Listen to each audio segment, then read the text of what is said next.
बालोद के नगर पंचायत उतई में आयोजित अखिल भारतीय परंपरागत वन औषधि प्रशिक्षित वैद्य महासंघ छत्तीसगढ़ के प्रतिस्तरीय सम्मेलन में बालोद जिले के प्रसिद्ध नाड़ी वैद्य एवं समाजसेवी गुरुदेव वीरेंद्र देशमुख को महासंघ का राष्ट्रीय उपाध्यक्ष नियुक्त किया गया। कार्यक्रम में देश प्रदेश से आए वैद्यों की मौजूदगी में नवनिर्वाचित पदाधिकारियों ने शपथ ग्रहण की। सम्मेलन के मुख्य अतिथि दुर्ग सांसद विजय बघेल ने कहा कि जड़ी बूटियों पर आधारित पारंपरिक चिकित्सा भारतीय संस्कृति की अमूल्य धरोहर है और आयुष पद्धति को बढ़ावा देना समय की आवश्यकता है। कार्यक्रम में नेत्र जांच शिविर और वन औषधियों की प्रदर्शनी भी आकर्षण का केंद्र रही। महासंघ के राष्ट्रीय अध्यक्ष ने पारंपरिक वैद्यों को शासन से मान्यता व सहयोग देने की मांग करते हुए दावा किया कि पारंपरिक वन औषधियों से कई जटिल बीमारियों का उपचार संभव है। वहीं राष्ट्रीय उपाध्यक्ष गुरुदेव वीरेंद्र देशमुख ने कहा कि नाड़ी वैद्यों के प्रति लोगों का विश्वास उनकी निस्वार्थ सेवा और प्राकृतिक उपचार पद्धति के कारण आज भी कायम है। उन्होंने कहा कि वैद्य झोला छाप नहीं बल्कि प्राचीन भारतीय चिकित्सा परंपरा के संवाहक हैं और सभी वैद्य मिलकर ये अपने ज्ञान का आदान प्रदान करते हुए समाज की सेवा करते रहेंगे। जी, मेरा नाम है वीरेंद्र कुमार देशमुख, ग्राम भेड़ी, जिला बालोद, पोस्ट सूर्यगांव का निवासी हूँ और मुझे वैद्य गुरुदेव के नाम से जाना जाता है समूचा छत्तीसगढ़ और भारत देश में। आज अखिल भारतीय परंपरागत महासंघ वैद्य का संगोष्ठी रखा गया था 2 दिवसीय यहाँ, जिसमें मुझे भी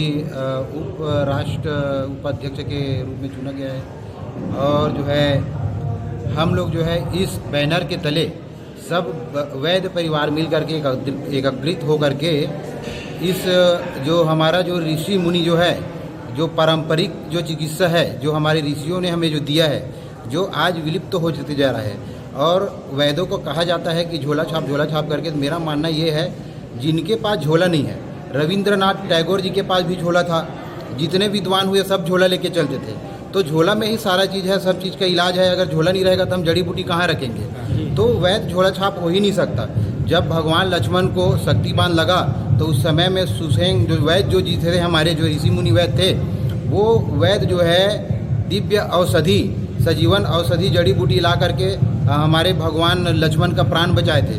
तब से आज तक के जो है आयुर्वेद जड़ी बूटी का महत्व है। और जिस समय में डॉक्टर नहीं था, विज्ञान विकसित नहीं था, उस समय में वैद्य ही पूरा मरीजों का इलाज करते थे और लोगों को सुखमय जीवन जीने का अवसर प्राप्त कराते थे, जो आज जो है कोई कारणवश विलुप्त होते जा रहे हैं। तो हम अखिल भारतीय परंपरागत वैद्य संघ के बैनर के तले सब मिल करके वैद्य परिवार एक होकर के इस परंपरा को आगे बढ़ाएंगे और अपने आप को मजबूत करेंगे। और जो बोलते हैं कि इसका ये बीमारी का इलाज नहीं है, उसको हम करके दिखाएंगे। ये हम लोगों ने आज प्रतिज्ञा किया है और सब एक साथ कदम से कदम मिला करके चलेंगे। और अगर हमारे पास जो ज्ञान है वो दूसरे वैद्य को देंगे, दूसरे वैद्य के पास है वो हम लेंगे, सब मिल बांट करके चलेंगे। ऐसा मनसा के साथ आज हम हमारी यही मांग है कि हमारे वैद्यों को मान्यता दें जी, हमारा परीक्षण करें किसी भी प्रकार का। हम परीक्षण के लिए तैयार हैं और इसके बाद हमारे परीक्षण के बाद हमको मान्यता दें। हमसे तो देख लें कि उतना ही गंभीर केस और जटिल से जटिल केस को हम चुटकियों में ठीक करके बतलाएंगे।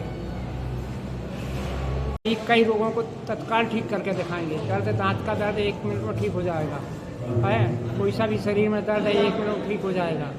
ऐसे ऐसे चमत्कार हैं। बुखार बिना किसी औषधि के, एक चुटकी औषधि बिस्तर पर डालने से बुखार जो समाप्त हो जाएगा।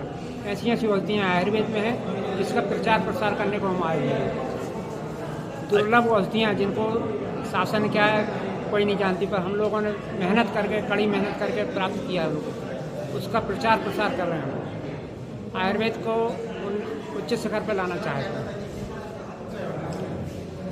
तो बड़ा बात है ना। अच्छा, आयुर्वेद को सबसे ज़्यादा महत्वता देना। आयुर्वेद क्या है, इसको इसके महत्व को समझाना। आयुर्वेद को अभी लोग समझे ही नहीं हैं जी।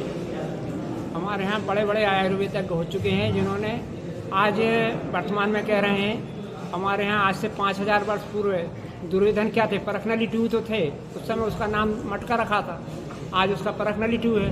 दुर्योधन जो 100 भाई थे वो परखनली ट्यू थे। हमारे यहाँ 5000 वर्ष पहले जो प्रयोग हो चुके हैं आज कर रहे हो आप लोग। 11 लाख वर्ष पहले पुष्पक विमान था जिसमें एक सीट हमेशा खाली रहती थी। आज ऐसी सीट कोई विमान बना ही नहीं है।